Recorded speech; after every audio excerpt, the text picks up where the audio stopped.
Hello, I'm Michael Hainsworth. I'm John Richards, Professor Emeritus, Simon Fraser University Public Policy Department. And I am Gary Rose, Vice President of New Nuclear Growth at Ontario Power Generation. The 2021 Canadian Net Zero Emissions Accountability Act is aiming to achieve net zero greenhouse gas emissions by 2050. It's a goal that can't be achieved without bringing the power sector on board. Between now and then, wind and solar will make up almost two-thirds of the gap. So what role should nuclear power play in achieving the net zero goal? And is the future of nuclear small modular reactors? John and Gary join us for their insight. Gentlemen, thank you so much for your time. No problem. Thank you. Okay, glad to be here. John, in your report, Power When You Need It, the case for small nuclear reactors, you point out that the United Nations concludes that more nuclear power is necessary, but Canada's energy regulator has no expansion plan for the technology? I'm going to use one engineer jargon. I'm no engineer. I'm an economist, and Gary may wince at what I say. The great virtue of renewables is that they're relatively stable, their prices come down, and many people think that is the solution to fossil fuels in the electrical system. But they are not dispatchable in the jargon of engineers. What do you do in the middle of the night when the sun isn't shining and solar power panels don't work? Or if there's no wind in the prairies? There are dispatchable technologies readily available. We rely a great deal on hydro in Canada. We rely for about 15% of our power on nuclear. And there are fossil fuels which make up roughly 20% at the moment of our power generation. All three of these technologies can run in the middle of a Saskatchewan blizzard in January in the middle of the night. There are optimists who think we can do without nuclear. If we're going to get rid of the fossil fuels, we're going to have to incorporate nuclear. This is more or less becoming the consensus among engineers devoted to this issue in Europe and North America. There's obviously a huge public opinion problem that the majority in Canada, more so in some other countries, are vehemently opposed to the use of nuclear power. This has stymied the Germans and the French, this public opposition. And at one point, I just came to the conclusion I had to spend some time and try and understand what's going on. I absolutely agree with John. I think renewables are great to the extent that that there is wind and there is solar. There should be a part of our mix. But in Canada, we have cold winters when we don't have wind, when we don't have sun, where baseload generation is needed. To the extent that we can get that baseload economically from hydro, that's a great option. We are obviously going after that in Ontario and other provinces of Canada have. Beyond that, I think nuclear is needed to provide that baseload generating capacity. What we don't want is a system where we have solar and wind and the backup is gas. That is exactly the situation that Germany is in right now. They've invested billions of dollars in wind and solar, and their carbon intensity due to their backup being coal and gas have increased. And so in Ontario, we've closed our coal plants on the backbones of hydro and nuclear. As we start to electrify the economy here in Ontario, we will need more hydro to the extent that we can, and we'll need more nuclear. And what does refurbishing some of the existing reactors as planned mean for Canada's nuclear capacity as we push towards 2050? Certainly. We have CANDU reactors in Canada. We have 19 of them, one in New Brunswick and 18 here in Ontario. Though the design of that reactor requires a midlife refurbishment, the fuel channels need to be replaced in order to get 30 more years of useful life out of those reactors. We are currently in the process of refurbishing our Darlington plants. So we are basically removing the fuel channels and feeder pipes. This is where the nuclear reactivity happens in the core, and putting new ones in. And those plants will operate for 30 more years once they are refurbished. At Darlington, we've already completed Unit 2. We're near the end of completing Unit 3. Unit 1 is midway, and we've got Unit 4 to go. Darlington provides 20% of clean baseload energy to Ontario. When our refurbishment is complete in 2026, we will be able to operate Darlington for an additional 30 years to provide 20% of that clean baseload power. But it simply isn't enough to get us to the goal for 2050. John, the International Energy Agency isn't convinced either that wind and solar are enough to accomplish the world's GHG reduction goals. I'm not trying, Michael, to avoid your question, but I got a PS to add to what Gary has said. France, for the last 2 decades, was essentially in the same position as Canada. Large opposition to the use of nuclear, and the French have got themselves into a crisis. They had not refurbished their nuclear power plants. 50 years ago, France was the leader, and it was the major country which relied primarily on nuclear power.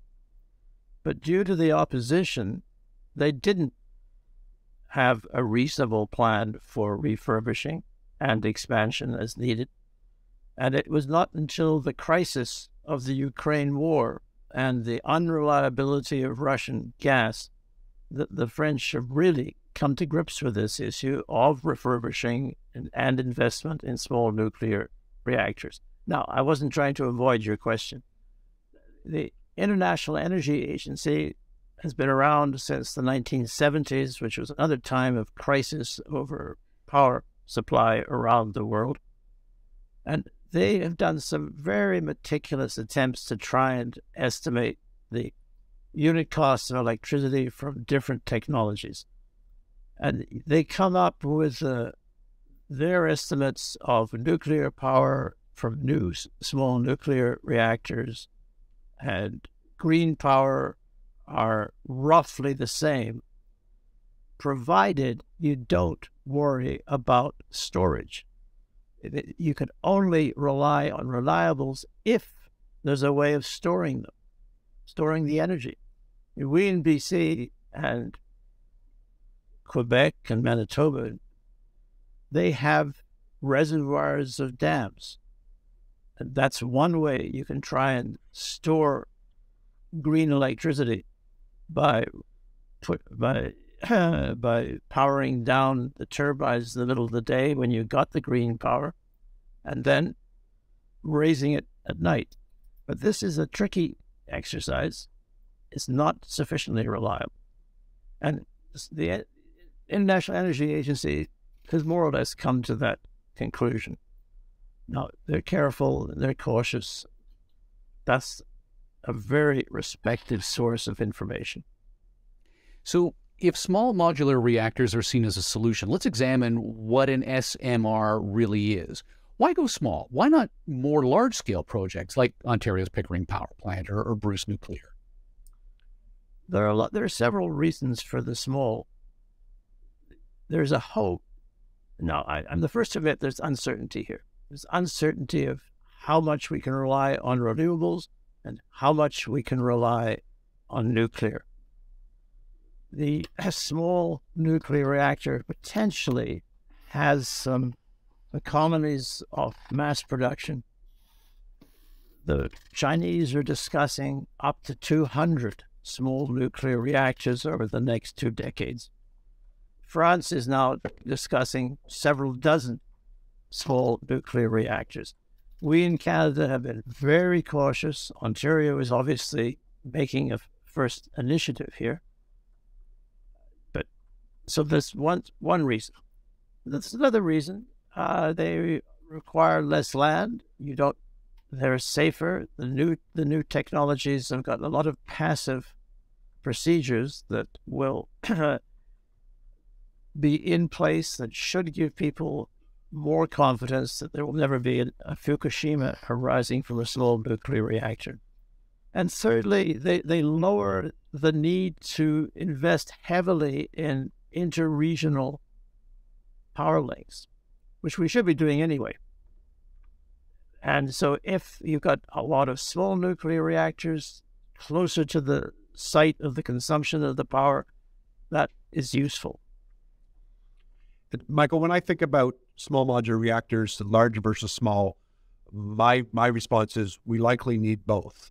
When we think about Ontario and the Pathways to Decarbonization report that was issued in December from the Independent Electricity System Operator, there's a contemplation of up to 18 gigawatts of new nuclear to meet a net zero scenario.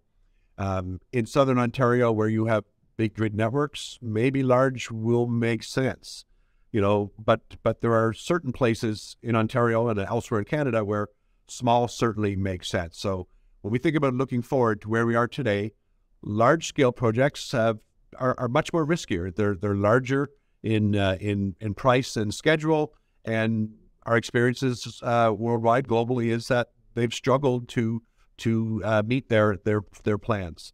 With small, they're smaller, more modular construction, shorter timelines to deploy, much more predictable to deploy. And as John says, this proof's in the pudding. The results are a few years away, but Ontario's launched into deploying small modular reactors and demonstrating that we can deploy these things, these reactors, in a much more predictable timeline to meet grid energy needs. And once that's in place, it creates opportunities for places like Saskatchewan that don't need a gigawatt class reactor. They need smaller amounts of generation distributed throughout their province. And you think about globally where we have fossil stations that are connected to 300 or 600 megawatts of transmission capacity, creates a huge opportunity to remove coal plant, insert small modular reactor, connect to the existing transmission lines to fast track the deployment of reducing carbon. The other thing I will say about small modular reactors is there are other applications that small modular reactors serve that large reactors do not, and that is industrial decarbonization. There are small modular reactors that provide high temperature heat, steam, where the primary use of that reactor is steam for industrial processes or heat for industrial processes. Electricity becomes secondary. So there's a great opportunity for cogeneration deployment of SMRs to meet industrial decarbonization. You will not decarbonize many industrial processes without steam or heat.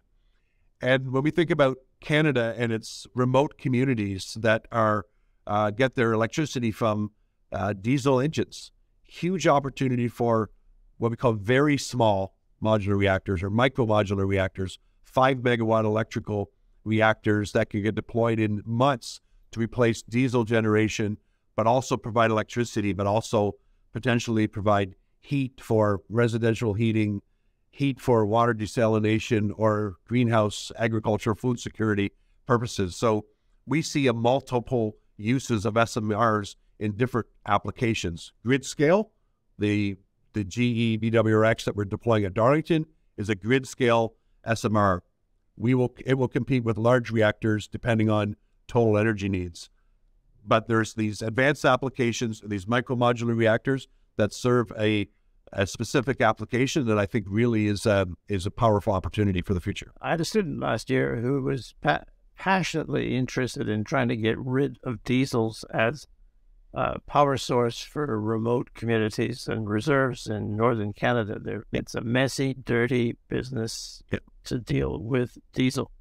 And I agree again with Gary that SMR has got big potential not only for contributing to power in small provinces. Saskatchewan, coincidentally, is my province, but there are other uses for some SMRs. You hit on a very important word, potential. I can see how a reactor the size of a small truck or something that can be delivered to a remote community on a railway car where you don't have to rely on diesel imports and things of that nature can be super valuable. I know that some of these units could power the entire city that you live in, John, of Burnaby, BC. So those all sound fantastic, except it's really not a proven technology just yet, is it? Like only one of them really, I think, is in operation right now, and it's in China. And all the others aren't really expected to come on board until 2030. How do we know this is a lower risk technology? Maybe I'll just jump in there, Michael. You jump in. Yeah, you're right. We need to prove this technology, but this is not a vision that's decades away. We are deploying a micro-modular reactor here at Chalk River site in Ontario that will be a full-scale demonstration project, not a half-size, a full-scale demonstration project that will be in place and operating at the Chalk River site by 2027. We will deploy our 300-megawatt GE BWRX at Darlington, the first one, by 2029. So we are well into developing the designs and moving forward on these projects this decade. And this decade is about leading first-of-a-kind projects and then demonstrating, in my perspective, the 20s is about first-of-a-kind demonstrations, the 30s about starting to scale up, and the 40s is full rollout of these technologies broadly in order to meet that net zero goal. Gary has discussed it and acknowledged that we've lost a decade. We could have started this experimentation in discovering what are the kinks in the use of small nuclear reactors, but better late than never. But my response to your question about uncertainty is there's no certainty that we can, if we rely primarily on renewables, wind and solar, that the storage problem of non-dispatchable power arising from renewables can be solved. In British Columbia, we have invested in a larger Site C dam in the north as a means of storage of renewable in British Columbia. But we're blessed with a lot of dams and makes life relatively easier for us.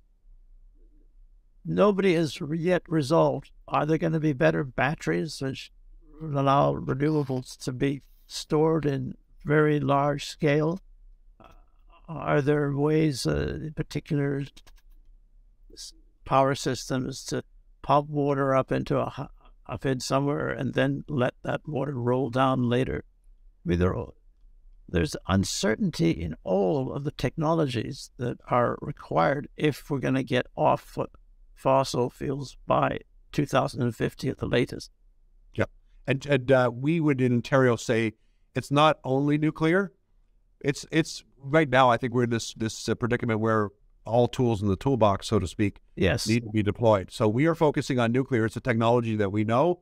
It's a technology that we're very comfortable in operating, and we truly believe that the technologies we've selected will be able to be able to provide clean baseload generating power like our existing fleet of reactors. But we are still open and looking at the potential for battery power, hydro storage, hydro expansion, etc. We need to look at all of this. But let's come back to your point about it will be probably 2040 before we really have large-scale rollout of SMR technology around the world. And so, John, to your world, the term economies of scale sort of comes to my mind. How financially viable really is this? You know, for example, Utah is building a 462 megawatt SMR and predicted the price of power was $58 per megawatt hour at the time. Now it's as high as $89. I'm concerned that we're going to be so far down the path on SMRs before we realize whether or not this is financially a viable alternative. There's a lot of uncertainty about cost estimates of SMRs, of large-scale nuclear power plants, or of systems that rely primarily on renewables. Once you incorporate the uncertainties of storage of renewables, there's no advantage of the renewables over nuclear. We're living in a world of uncertainty where there are huge ranges of what are going to be, in the jargon, levelized costs of energy generated from different technologies. And $90 doesn't scare me. That is fairly close to what have been the estimates of SMRs in Canada. So, Gary, how do we ensure that we don't see a repeat of cost overruns that we've seen in the nuclear industry in the past? So, Michael, before I answer that, I just want to clarify that we will demonstrate SMRs in the 20s. There will start becoming deployment multiple sites in the 30s, including in Ontario and Saskatchewan, if you look globally, Tennessee Valley Authority in the States, Poland, Estonia have all committed to deploying the same technology that we're deploying here at Darlington. So I see it ramping up. I think in time, more modularization, a larger order book, the price is going to come down. We are going to learn techniques on the first few that is going to make this cheaper and cheaper and cheaper over time. So I wanted to put that out there. With respect to cost overruns, mega projects in general have had a history of cost overruns. Nuclear, bridge projects, opera houses, Olympics, you name it. They've had a history of cost overruns. When we went into the planning for the Darlington, that's not an excuse. I think we need... Oh, I've done house renovation. I know all about cost overruns. So when we went into the planning for the Darlington refurbishment program, I was the Vice President of Planning and Project Controls. We spent a lot of time, this is going back in 2009, 2010, understanding what it was, why those projects were overspent. And a lot of reasons they're overspent is they come out with estimates well before they completely understand what it is that they're going to do. So we decided in Darlington refurbishment, we were not going to do that. We wanted to take the time to understand what that project looked like, what the scope of that project was, and how it was we were going to actually execute that project. So we spent 5 years planning, took lessons learned, detailed out what it was we were going to do, completed the design. We, in fact, the process for retubing a reactor requires the use of a number of automated tools. We factory tested those tools. We brought them to a full-scale mock-up here at Darlington, and we time-trialed the use of those tools with human interventions. We time-trialed what does the maintenance outages look like, and we built our schedule based on rigorous understanding of what the scope and what the activities were. And that gave us a baseline to meticulously, day in, day out, manage performance of the project. And we understood on day 110 of a project, what were the activities that were supposed to get done, how many people were going to do that activity, and what was the production rate. We planned it that way. And when it didn't happen that way, we were able to quickly ask questions to understand what happened and how do we get back on track and deal with that. Another part of this is spending a lot of time before you start the project, understanding what the potential risks could be, and developing plans and having plans ready that if that risk triggers, that we're ready to respond to that. So planning isn't a guarantee of success, but lack of planning is a guarantee of failure. Putting in a cost estimate before you know what it is that you're going to deliver is a big mistake. We took the time to plan and understand what the cost estimate. In 2015, we issued an estimate for 4 refurbishments at Darlington at $12.8 billion. It was a price less than 8 cents per kilowatt at that point in time. We are 60+% through that project, ahead of schedule and on budget due to meticulous planning and meticulous follow-up during the execution phases of the project. That, to me, is the recipe for delivering new nuclear projects on time and on budget. Take the time to plan, take the time to complete the design. Do not start construction until you have an approved design by both your shareholders, but also the regulator. John, how many SMRs would Canada need to build to fill the GHG reduction gap left by wind and solar? In the order of 50. That's an indication of just how much investment in non-fossil fuel we're going to have to make. And where's that money going to come from? It's going to come from the customer. The costs of a megawatt hour of electricity from a SMR is not going to be inherently that much different from what it would come from with renewables, provided that we had a storage solution. Now, Gary is the kind of person whom you want to be involved in these discussions of taking very seriously. Hopefully, there will be a lot of learning by doing in the next decade and we'll have more confidence in SMRs than we do now. But there is no substantial difference in the estimates at this point of time by the most reputable people in the exercise, namely the IEA, the International Energy Agency, that the ultimate average costs of a megawatt hour of electricity from renewables and nuclear are pretty similar. And they say probably nuclear via SMRs will be cheaper than the renewables. Okay, Gary, let's pick up on that, though. If the money is going to come from the customer, that's after the SMR has been built. Where does the investment money come from in the first place to build this kind of technology to make it viable, that we could have 50 of them before 2050? So if I speak to the Darlington project right now, the GE BWRX that we're deploying at Darlington, we do have Canadian Infrastructure Bank funding. So we have a low interest loan for that project, but also OPG taking on this project will finance much of this project from its own balance sheet. So we are taking on with the Canadian Infrastructure Bank the financing for this first project. We are also rate regulated. So the first SMR that we deploy in Ontario will be rate regulated, which means we will go to the Ontario Energy Board and transparently put forward the case, to John's point, that this is a competitively attractive cost compared to other alternatives. So we will be very transparent in that information in order to get rate recovery.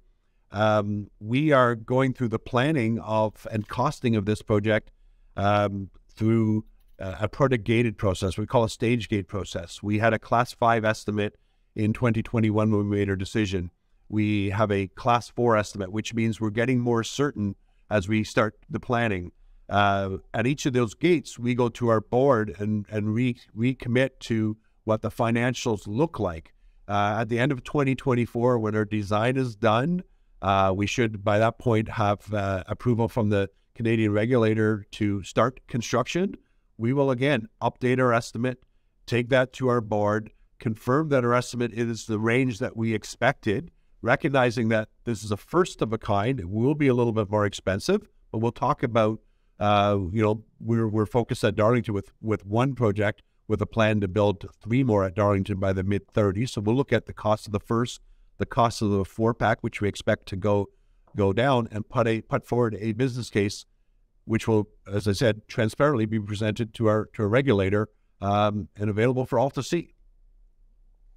Let's bring this conversation full circle. John, you pointed out that France has been a nuclear pioneer since the 1960s, and they've got France 2030, the investment plan for €1 billion being poured into R&D.